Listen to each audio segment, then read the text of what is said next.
Paris Olympics के एक match ने पूरे ओलंपिक्स को ही शर्मसार करके रख दिया है। कैसे एक महिला बॉक्सर ने एक मैच को 46 सेकंड में ही छोड़ दिया और फूट फूट कर रोने लगी। आखिर क्यों ओलंपिक्स में एक आधे मर्द से एक औरत की बॉक्सिंग करवाई गई? इटली की बॉक्सर एंजेला कैरीन जैसे ही अल्जारिया की बॉक्सर ईमान खलीफ से लड़ने के लिए रिंग में उतरी तो उन्हें ये जानने में केवल 46 सेकंड ही लगे कि उनकी लड़ाई किसी महिला से नहीं बल्कि आधे मर्द से हो रही है। अल्जारिया की मुक्केबाज ईमान खलीफ को एक किन्नर माना जाता है। हर तरह की जांचों के बाद उन्हें बायोलॉजिकली एक आदमी ही पाया गया है और इसी वजह से 2023 के वर्ल्ड चैंपियनशिप में उन्हें बैन कर दिया गया था। अब सवाल यह है कि क्या अल्जारिया की मुक्केबाज ईमान खलीफ एक महिला हैं? और अगर महिला नहीं है तो फिर उन्हें महिला के साथ क्यों लड़ाया गया? देखिए, ओलंपिक्स में केवल 2 ही जेंडर हिस्सा ले सकते हैं, एक महिला और एक पुरुष। तीसरा जेंडर ओलंपिक्स में हिस्सा नहीं ले सकता है। ऐसे में खलीफ के जेंडर को लेकर विवाद होने के बावजूद ओलंपिक्स में उन्हें महिलाओं के साथ लड़ाए जाने के बाद विवाद शुरू हो गया। कुछ मीडिया रिपोर्ट्स का ये भी कहना है कि टेस्टोस्टेरोन की मात्रा ज्यादा होने के बावजूद खलीफ महिला ही हैं, क्योंकि वो डिसऑर्डर ऑफ सेक्स डेवलपमेंट यानी कि DSD से ग्रसित हैं। इस अवस्था में महिलाओं के क्रोमोसोम्स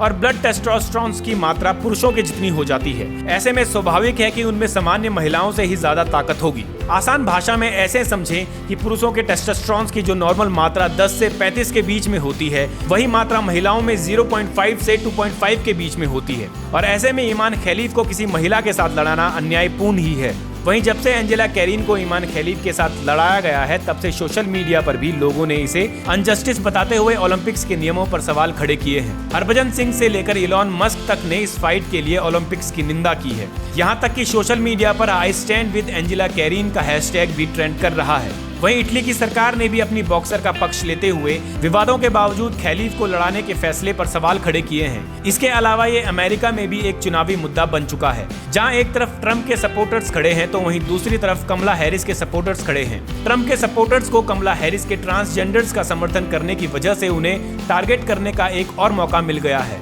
दरअसल ईमान खलीफ को पिछले साल IBA यानी कि इंटरनेशनल बॉक्सिंग एसोसिएशन ने बैन कर दिया था, क्योंकि टेस्टोस्टेरोन लेवल के आधार पर उन्हें पुरुष माना गया और IBA ने महिलाओं की सुरक्षा को ध्यान में रखते हुए उन्हें वर्ल्ड बॉक्सिंग चैंपियनशिप में बैन कर दिया था। लेकिन दूसरी तरफ ओलंपिक्स में बॉक्सर्स का चयन करने का काम करता है IOC यानी कि इंटरनेशनल ओलंपिक्स कमेटी। ऐसे में IOC ने यह कहकर खलीफ को खेलने दिया कि उनके पासपोर्ट में वो एक महिला है और वो उन पर किसी तरह का लालचन नहीं लगाना चाहते हैं। ऐसे में फर्क ये रहा कि IBA ने महिला बॉक्सिंग के लिए टेस्टोस्टेरोन की मात्रा फिक्स की हुई है। उस मात्रा के ऊपर अगर किसी का भी टेस्टोस्टेरोन का लेवल आया तो उसे महिलाओं के साथ नहीं लड़ाया जाएगा। लेकिन इस तरह का कोई भी मापदंड ओलंपिक्स में IOC ने नहीं रखा है। वैसे ये एक बहुत बड़ी डिबेट है कि किस आधार पर किसी को महिलाओं के साथ खेलने दिया जाए, क्योंकि सवाल तो Aly Raisman, Simone Biles, Serena Williams, Caster Semenya और क्रिस्टीन एम्बोमा जैसे खिलाड़ियों पर उठ चुके हैं। लेकिन बॉक्सिंग लड़ाई और ताकत का खेल है जिसमें सामने वाले को गंभीर चोटें आ सकती हैं। इसीलिए महिलाओं की सुरक्षा को ध्यान में रखते हुए इस पर ज्यादा विवाद हो रहा है।